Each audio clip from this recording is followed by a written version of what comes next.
survive.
I don't know about you guys, but I've always enjoyed myself a nice little sniper clip to start off the video. This whole video I will be playing in third person, unfortunately, so if you guys were looking for some first person gameplay, I apologize. The only time it really kind of looks like I'm going in first person is when I'm sniping, which I'll explain something about sniping in a few minutes. Something that kind of bothers me. I'm sure it bothers actually quite a few people, and I do believe it needs to be fixed, but we'll get onto that later. So right now, I'm actually playing in Drop Zone. I figured I'd show you guys kind of the gameplay from this instead of going on to Walker Assault, which was the other game mode that was in the beta. Because I figured everyone else was showing the Walker Assault, and I'm not a huge fan of vehicles as it is myself, and I just felt like I was getting killed by them over and over, so that's my reasoning behind this. So if you guys did get a chance to play in the open beta, I'm sure you have noticed by now that the LMG is super strong. It's unreasonably strong. Along with, I mean, all the guns are pretty strong as long as you can aim well, but at long range, and especially since the fire rate on the LMG is so high, there's just really no competing with it. And to be completely honest, what I was saying before about going first person and third person is a lot stronger because in first person you actually get recoil when you're firing your guns. In third person, you don't get any sort of recoil, and there's also no spread. I'm not really sure what DICE was thinking about here, because I feel like I'm kind of playing in more of an arcade game than a Battlefield shooter or something like that, because people are kind of referencing it to being Battlefield 5 or something like that. And also, on top of having no spread, you'll see me use my sniper occasionally, which is called the cycle rifle, because that's exactly what I do. I cycle between the rifle and my LMG. So I think it's a pretty perfect name. It is a one-shot headshot. And along with playing in third person, I didn't realize this until after I recorded this, but you do not even need to scope in. It will also go directly in the center of your crosshair in third person. So that's how I kind of got the first initial sniper clip there that you guys saw with the no scope, which I thought was pretty fantastic.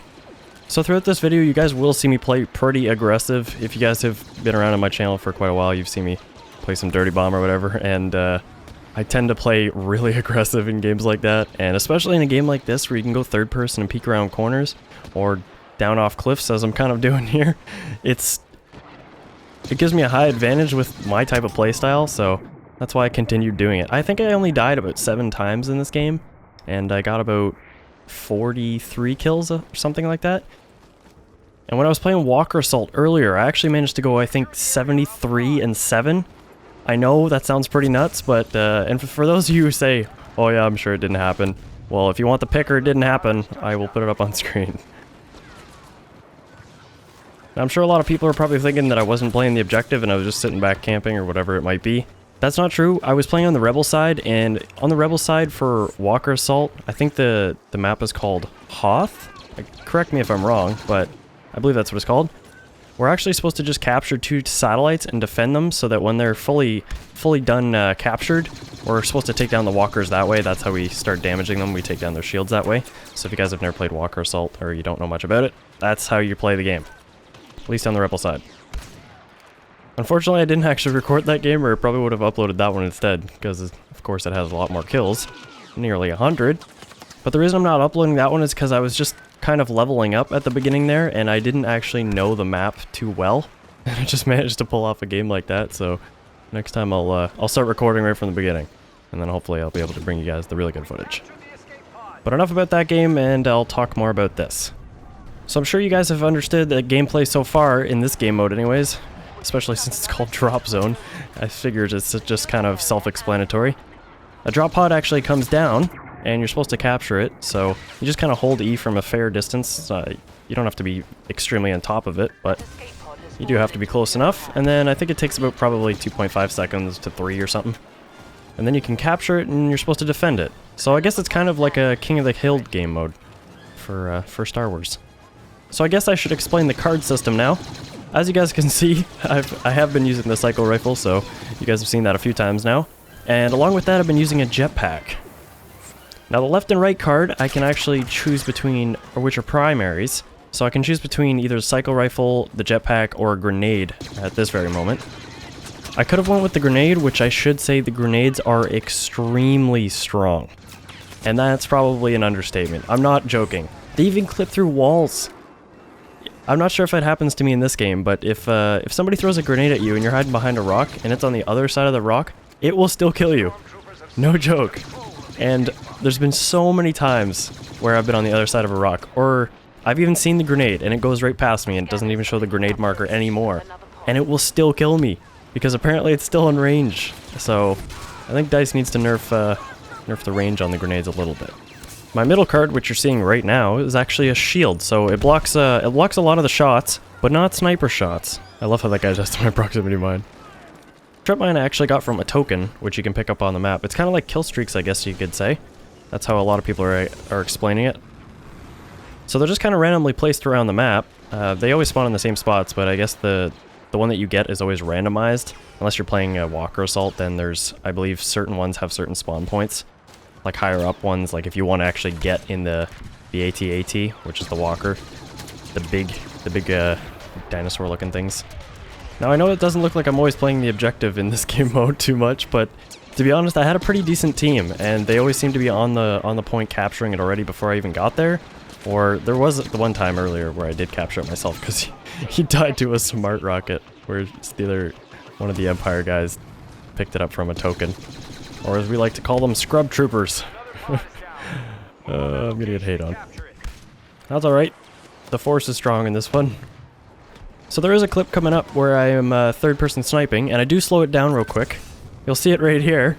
Look what happens. It hit my teammate. I was directly aimed at that guy's head, but I didn't get the kill. So I guess how third person works in this game is it just kind of puts like a scope over your shoulder. It's really weird. It's like it's still a third person scope in, so your guy doesn't actually go first person when you scope in. I do think they should change this, because things like that happen where you go to shoot somebody because you think you're in the clear, but you'll end up hitting a wall, or in this case a teammate in the back. And thank God there's no teammate damage, or I've probably been kicked from the game a few times. Besides some of those things, I actually had a lot of fun playing this game. It was a lot different than playing most of the normal games that are out right now, so I did have a blast. There is a few more things that I'd like to talk about, but I am running out of time. And I do apologize, because I know it has been probably around 2 weeks since my last upload.